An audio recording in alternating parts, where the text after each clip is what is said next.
여러분은 혹시 이런 경험 있으셨습니까?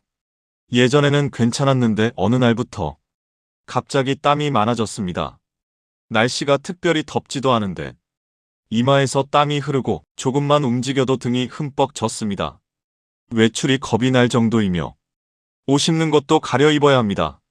심지어 밤에는 잠옷이 젖을 정도로 땀이 나서 한밤중에 잠에서 깨기도 합니다.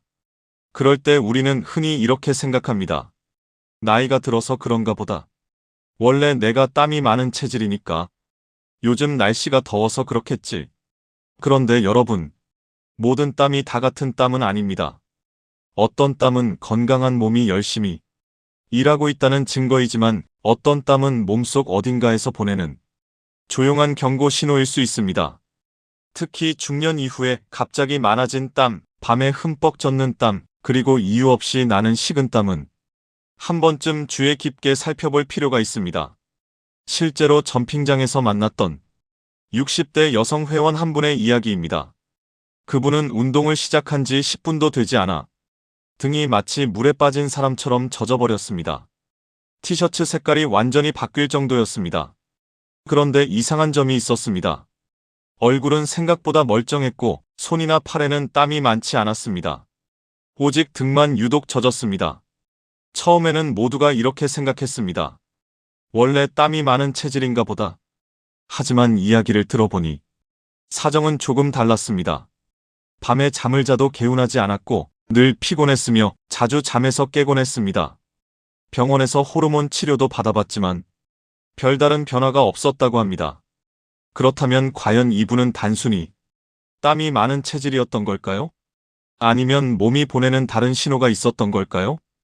오늘 영상에서는 우리가 평소 아무 생각 없이 흘리는 땀에 대해 이야기해 보려고 합니다.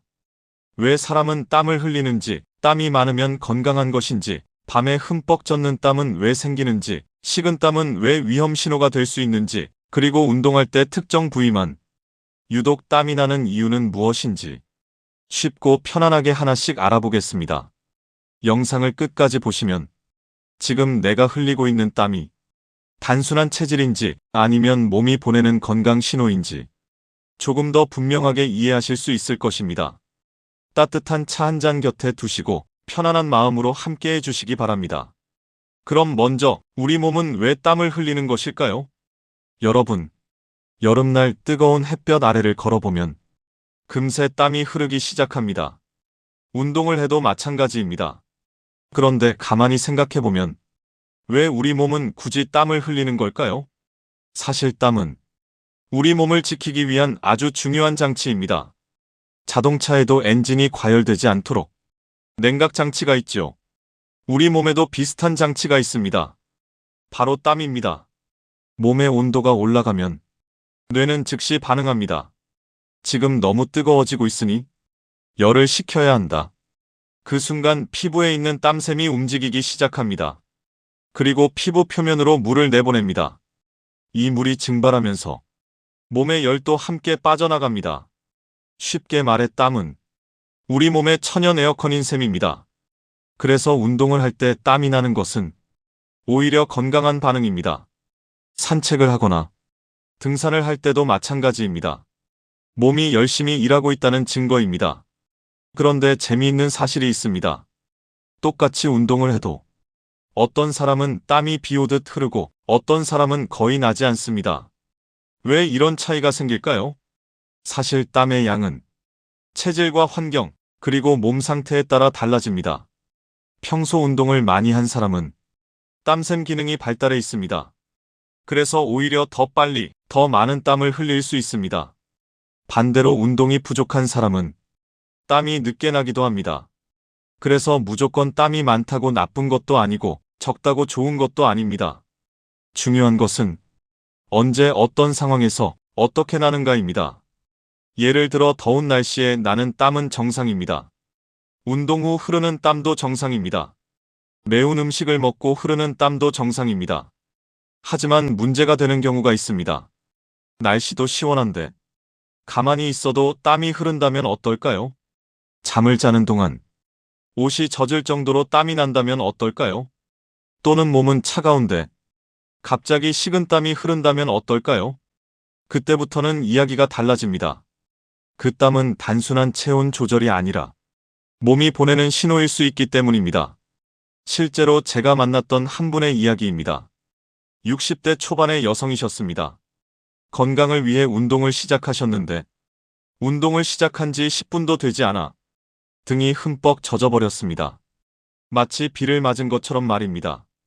그런데 이상했습니다. 얼굴은 그렇게 땀이 많지 않았고 손이나 팔도 괜찮았습니다. 유독 등만 젖었습니다. 처음에는 체질이라고 생각했습니다. 하지만 이야기를 들어보니 밤잠을 제대로 자지 못하고 늘 피곤하며 아침에 일어나도 개운함을 느끼지 못한다고 했습니다. 그때 깨달았습니다. 문제는 땀이 아니었습니다. 몸의 회복력이 떨어지고 신경계가 지쳐있다는 신호였던 것입니다. 여러분도 혹시 비슷한 경험이 있으신가요? 그렇다면 오늘 영상 끝까지 꼭 들어보시기 바랍니다. 왜냐하면 다음 이야기에서는 많은 분들이 가장 궁금해하시는 땀이 많은 체질과 병적인 땀의 차이, 그리고 식은땀이 위험한 이유에 대해 자세히 말씀드릴 예정이기 때문입니다. 여러분, 사람마다 땀의 양은 정말 다릅니다. 같은 날씨 같은 운동을 해도 누군가는 티셔츠가 흠뻑 젖고 누군가는 이마에만 살짝 맺히기도 합니다. 그래서 많은 분들이 나는 원래 땀이 많은 체질이야 라고 말씀하십니다. 실제로 그런 경우도 있습니다.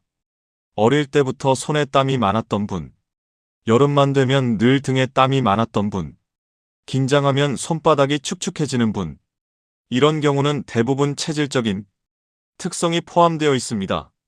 큰 문제가 아닐 수 있습니다. 하지만 여기서 중요한 것이 있습니다.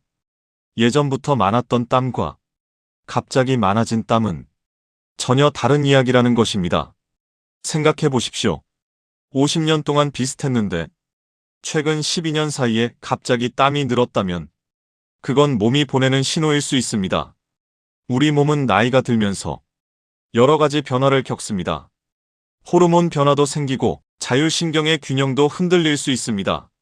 당뇨나 갑상선 질환 같은 문제도 나타날 수 있습니다. 그래서 중년 이후에 갑자기 전신 땀이 많아졌다면 한 번쯤 관심을 가져볼 필요가 있습니다. 특히 이런 경우입니다. 가만히 앉아 있는데도 땀이 난다. 시원한 곳에서도 땀이 흐른다.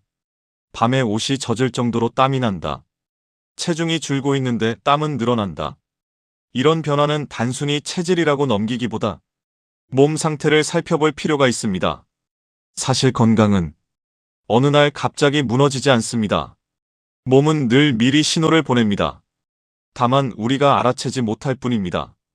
자동차 계기판에 경고등이 들어오듯 우리 몸에도 작은 경고등이 있습니다. 피로감, 수면 문제, 그리고 과도한 땀. 이런 변화들은 우리 몸이 보내는 메시지일 수 있습니다. 그렇다고 너무 걱정하실 필요는 없습니다. 중요한 것은 불안해하는 것이 아니라 몸의 신호를 알아차리는 것입니다. 그리고 필요한 경우 전문가의 도움을 받는 것입니다. 몸의 목소리를 듣는 사람은 건강을 지킬 가능성도 높아집니다. 여러분은 어떠신가요? 최근 들어 땀이 늘어난 것 같으신가요? 아니면 예전부터 비슷하셨나요? 잠시 생각해 보시기 바랍니다. 몸은 생각보다 많은 이야기를 하고 있습니다. 우리가 듣지 못했을 뿐입니다. 이제부터는 꼭 기억해 두셔야 할 이야기를 하겠습니다. 바로 식은땀입니다. 우리는 흔히 식은땀이 났다 라는 말을 자주 사용합니다. 깜짝 놀랐을 때도 쓰고 긴장했을 때도 쓰고 무서운 일을 겪었을 때도 사용합니다. 그런데 의학적으로 보면 식은땀은 단순한 땀이 아닙니다. 몸이 위험을 감지했을 때 나타나는 반응입니다. 예를 들어보겠습니다. 갑자기 심한 통증이 생겼습니다. 또는 혈당이 급격히 떨어졌습니다. 혹은 몸이 매우 큰 스트레스를 받았습니다. 그 순간 우리 몸은 위기 상황이다 라고 판단합니다. 그러면 교감신경이라는 시스템이 급격히 활성화됩니다. 심장은 빨리 뛰기 시작하고 혈관은 수축하고 동시에 땀이 분비됩니다. 그래서 식은땀이 날 때는 몸은 차갑고 피부는 축축하며 얼굴이 창백해지는 경우가 많습니다. 가슴이 두근거리거나 어지럼증이 함께 나타나기도 합니다. 여기서 중요한 것이 있습니다. 식은땀은 특히 다른 증상과 함께 나타날 때 주의해야 합니다. 가슴 통증, 호흡 곤란, 심한 어지럼증, 메스꺼움, 이런 증상이 동반된다면 절대로 가볍게 생각해서는 안 됩니다. 왜냐하면 심장 문제의 신호일 수도 있기 때문입니다. 실제로 심장질환 환자들이 갑자기 식은땀이 났다 라고 표현하는 경우가 적지 않습니다. 물론 식은땀이 난다고 해서 모두 심장병은 아닙니다. 대부분은 아닙니다.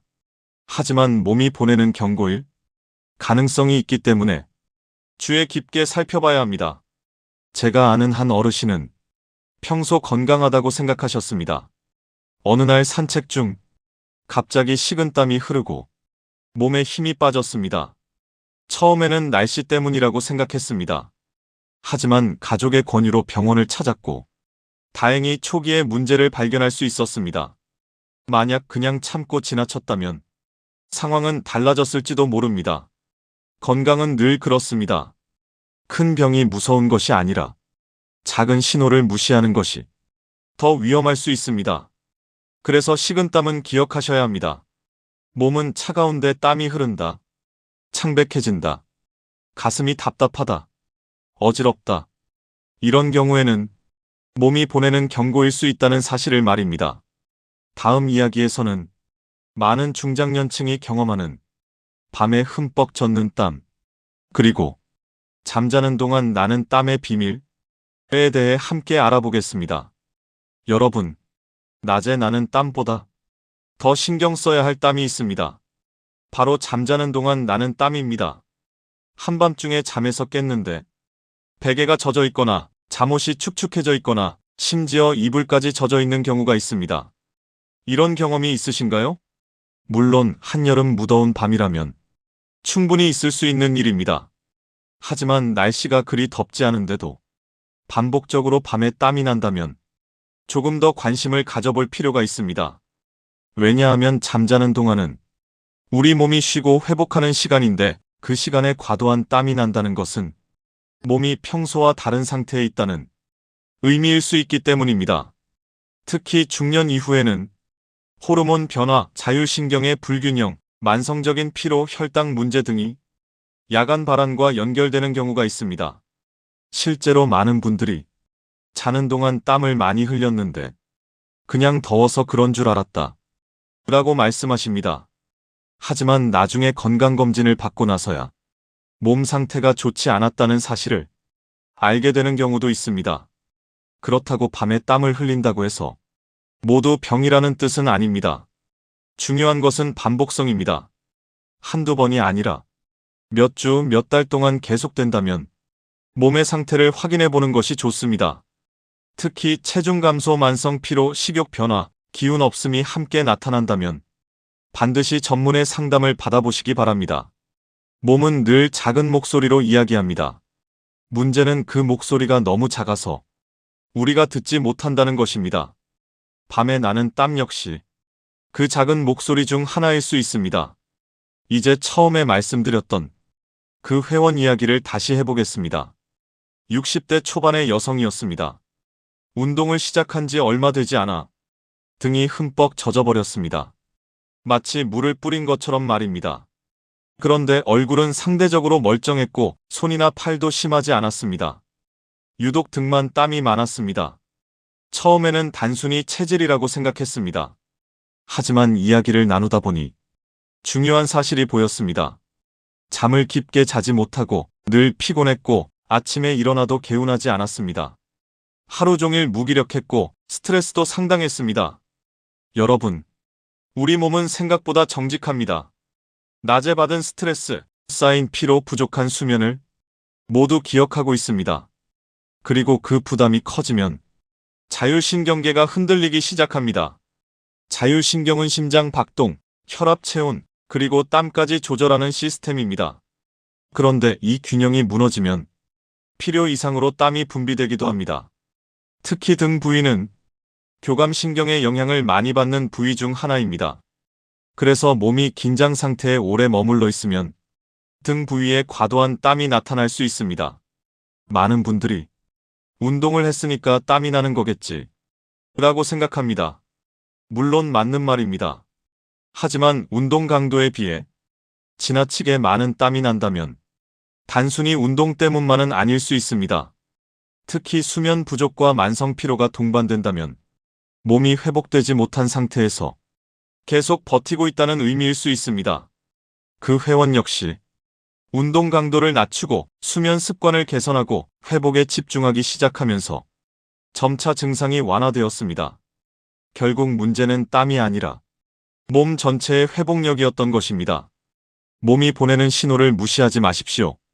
여러분, 우리는 살아가면서 몸보다 일을 먼저 생각할 때가 많습니다. 조금 피곤해도 참습니다. 잠을 못 자도 버팁니다. 몸이 힘들다고 말해도 괜찮다고 넘깁니다. 하지만 몸은 결코 거짓말하지 않습니다. 말을 하지 못할 뿐 늘 신호를 보내고 있습니다. 피곤함으로, 수면 문제로, 그리고 때로는 땀으로. 땀은 단순한 물방울이 아닙니다. 지금 내 몸이 어떤 상태인지 알려주는 하나의 메시지일 수 있습니다.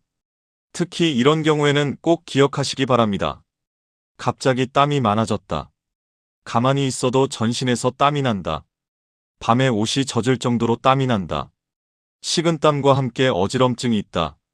가슴 통증과 식은땀이 함께 나타난다. 이런 경우에는 단순한 체질이라고 넘기지 마십시오. 몸이 보내는 신호일 수 있습니다. 건강은 거창한 것이 아닙니다. 몸이 보내는 작은 신호를 알아차리는 것. 바로 그것이 건강의 시작입니다. 오늘부터는 땀을 흘릴 때 그저 불편한 현상으로만 생각하지 마시고 내 몸이 무엇을 말하고 있는지 한 번쯤 귀 기울여 보시기 바랍니다. 어쩌면 여러분의 몸은 이미 오래전부터 중요한 이야기를 고 있었는지도 모릅니다. 몸은 언제나 우리 편입니다. 여러분, 젊었을 때는 몸을 믿고 살았습니다. 밤을 새워도 괜찮았고 무리하게 일을 해도 금세 회복됐습니다. 아프다는 생각조차 하지 않고 앞만 보고 달려왔던 시절이 있었습니다. 가족을 위해 일하고 자녀를 키우고 먹고 사는 일에 바쁘게 살아오다 보니 정작 자신의 몸을 돌아볼 시간은 많지 않았습니다. 그러다 어느 날 문득 예전 같지 않다는 생각이 듭니다. 잠을 자도 개운하지 않고 계단 몇 층만 올라가도 숨이 차고 조금만 움직여도 땀이 흐르기 시작합니다. 그럴 때 우리는 종종 이렇게 말합니다. 이제 나이가 들어서 그런가 보다. 하지만 여러분, 나이가 든다는 것은 몸이 약해진다는 뜻만은 아닙니다. 오히려 몸과 더 가까워질 수 있는 시기이기도 합니다. 젊을 때는 몸이 보내는 신호를 무시해도 버틸 수 있었지만 지금은 몸이 하는 이야기를 들어야 하는 시기입니다. 몸은 적이 아닙니다. 몸은 언제나 우리 편입니다. 우리가 무리하면 쉬라고 말해주고 우리가 지치면 잠을 청하게 하고 문제가 생기면 작은 신호를 보내줍니다. 오늘 이야기한 땀도 마찬가지입니다. 땀은 우리를 괴롭히기 위해 나오는 것이 아닙니다. 몸이 살아있다는 증거이고 지금의 상태를 알려주는 메시지입니다. 그래서 땀이 난다고 무조건 걱정할 필요는 없습니다. 하지만 그 신호를 무시할 필요도 없습니다. 한 번쯤 이유를 생각해보고 몸의 목소리에 귀를 기울여 보는 것. 그것만으로도 건강은 달라질 수 있습니다. 오늘 밤 잠들기 전에 잠시 자신의 몸에게 질문해 보십시오. 요즘 많이 힘들었니? 내가 너무 무리하게 하진 않았니? 무엇을 쉬게 해주면 좋겠니? 어쩌면 몸은 이미 오래전부터 답을 알고 있었는지도 모릅니다. 우리는 살아오면서 수많은 사람들의 이야기를 들으며 살았습니다. 부모님의 말씀도 들었고 배우자의 이야기도 들었고 자녀들의 고민도 들어주었습니다. 그런데 가장 오래 함께 살아온 자신의 몸 이야기는 너무 오랫동안 듣지 못했는지도 모릅니다. 이제는 조금 달라져도 좋겠습니다. 몸이 보내는 작은 신호에도 관심을 갖고 조금 피곤하면 쉬어주고 잠도 충분히 자고 오늘 하루를 무사히 보낸 자신에게 따뜻한 말을 건네는 것입니다. 건강은 특별한 곳에 있는 것이 아닙니다. 내 몸을 이해하고 내 몸을 아끼고 내 몸의 이야기에 귀 기울이는 것. 그것이 가장 좋은 건강관리인지도 모릅니다. 오늘 영상이 조금이나마 도움이 되셨다면 좋아요와 구독으로 응원해 주시고 댓글로 여러분의 경험도 들려주시면 좋겠습니다. 혹시 여러분도 갑자기 땀이 많아진 경험이 있으신가요? 밤에 땀 때문에 잠에서 깬 적은 없으신가요? 아니면 식은땀으로 놀란 경험이 있으신가요? 여러분의 이야기가 또 다른 누군가에게 큰 도움이 될 수 있습니다. 오늘도 끝까지 함께 해주셔서 진심으로 감사합니다. 늘 건강하시고 늘 평안하시고 무엇보다 여러분 자신을 가장 소중히 돌보시길 바랍니다. 그럼 다음 시간에도 여러분의 건강과 삶에 도움이 되는 이야기로 찾아뵙겠습니다. 감사합니다.